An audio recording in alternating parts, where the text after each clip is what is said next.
Շահրապետյան, կարող են գնահատել, որ ձեր կողմից այսօր ղեկավարող կառույցը բավականին հաջող կայացված կառույցներից է, պարոն Սասուն Խաչատրյանի գլխավորությամբ ի սկզբանե դուք ժառանգորդն եք եւ շարունակում եք։ Սկսած որ օպերատիվ բլոկը դուք ունեք, մեկ այլ կառույցներ զրկվել են քննչական իրենց կարողություններից, բայց ունեն օպերատիվ բլոկ, բայց դուք մեկտեղել եք եւ դրա համար էլ շատ արագ, շատ գործեր, երբ որ տեղեկատվություն ունենում եք, փորձում եք իրացնել եւ իրացնում եք։ Բայց այսպիսի մի իրողության հետ ենք առնչվում, ինչքան էլ իրացնում ենք, քանի քրեադատավորական process-ներ են գնում դատանում, ունեցվածքի հետ կապված եւ շատ հարցադրումներ նկատում եք, ասում են, բա այդ որ ասում եք, այդքան անուններ եւ այլն։ Այդ ունեցվածքը դեռ տնօրինվում է այդ մարդկանց կողմից։ Օրինակ Աղվան Հովսեփյանը։ Մի հսկա ցանկ դատանում էլ գնում է process, բայց ինքը իր Սարյանի հետ հսկա տան միջից դուրս է գալի, ճոխ մեքենաներով, հետո գնում է բյուրական։ Հասարակությունը դա տեսնում է եւ այսպես հարց առաջանում, պահանջարկը կա բացահայտումների եւ իրացման, եթե կոռուպցիոն դրսևորման արդյունքում փող է կուտակվել, անշարժ գույք է կուտակվել, դա օր առաջ պետքա ստանա իր առանձնացումը տվյալ անձնավորությունից, որը դատավարական process-ներով պետքա կարողանա տա այդ հարցերի պատասխան։ Հիմա ոնց եք տեսնում։ Այստեղ անունների մասին է, որտեղ Լևոն Մկրտչյանի հետ կապված վերջերս Մամուլում շատ հրապարակումներ եղավ, բավականին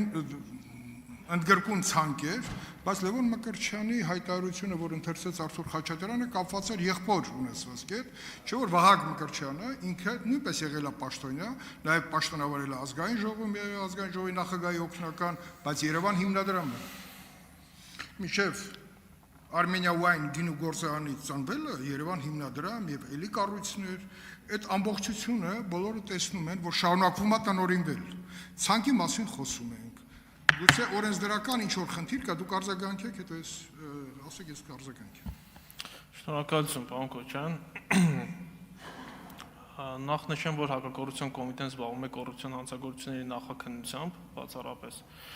Եվ նախաքննության ընթացքում բնականաբար, երբ որ հայտնաբերում է նաև արգելադրման ենթակա գույք, կիրառում է արգելադրումներ, համապատասխան իրավական ընթացակարգերի պահպանմամբ, սակայն ձեր կողմից նշված այդ գույքերի հետագա բռնագանձումը, այդ գույքի ճակատագրի հետագա որոշումը, դրանք արդեն դատական process-ների հետ կապված հարցեր են, որոնցով հակակոռուպցիոն կոմիտեն որևէ լիազորություն եւ գործառույթ չունի։ Սա գտնվում է արդեն դատախազության տիրույթում, ապօրինի ծագման ունեցող գույքի բռնագանձման աշխատանքների տիրույթում եւ ձեր կողմից նշված հարցադրմանը կարծում եմ, որ ավելի հստակ պատասխան կտա Հայաստանի Հանրապետության դատախազությունը։ Շնորհակալություն։ Շնորհակալ եմ։ Պարզա որ մենք դատախազի զեկույցը պետքա լսենք եւ բավականին հարցեր կտեղափոխեն արդեն դատախազության զեկույցի միջավայրում հարցադրումներ, դրանց պատասխաններ։ Ես հստակ հնչեցրեցի, դուք տեսնում եք ինչ որ իրավական կարգավորում է, որտեղ դու հիմա ազգային ժողովում ենք, օրենսդիր մարմնում ենք, որտեղ եթե կան խնդիր, որ պետքա լուծվեն, որովհետեւ մեր նաեւ ընդդիմադիր գործընկերները օգտվում են այդ իրողություններից եւ ասում են, քանի դատարանի որոշումը չկա, դուք այդ ցանկ անում եք, այդքան էլ համոզիչ չէ։ Հիմա այդ ամբողջը եւ հանրային պահանջը կոռուպցիան արմատախիլ անելու մենք ինչ լուծումներ միասնական պետք է որ հանգրվանում են կանգնած որպես այդ լուծումներով մենք գրանք առաջ որտեւ ել եմ ասում խոսում ենք բայց ասենք Սարյան փողոցով անցնողները կամ ֆակտորում հարցազրույց տվողները մեկ էլ նայում են Աղվան Գառնիկի չէ առոք փառոք դուրս եկավ գնաց ունեց շատ լավ երբ հավարտվելու այդ թատրոնը ունեցվածքի դեպի պետություն հանձնման այդ է իմ ասածը Տեսնում եք տարբերակ, իհարկե ես շատ լավ գիտեմ, որ հակակոռուպցիոն կոմիտեն ունի իր գործառույթները, որը անում է եւ գնում է դատարան։ Շնորհակալություն, պարոն Քոչարյան։ Քանի որ տեղյակ եք հակակոռուպցիոն կոմիտեի գործառույթների մասին, ես ձեր նշած հարցադրմանը չեմ կարող պատասխանել որպես հակակոռուպցիոն կոմիտեի նախագահ։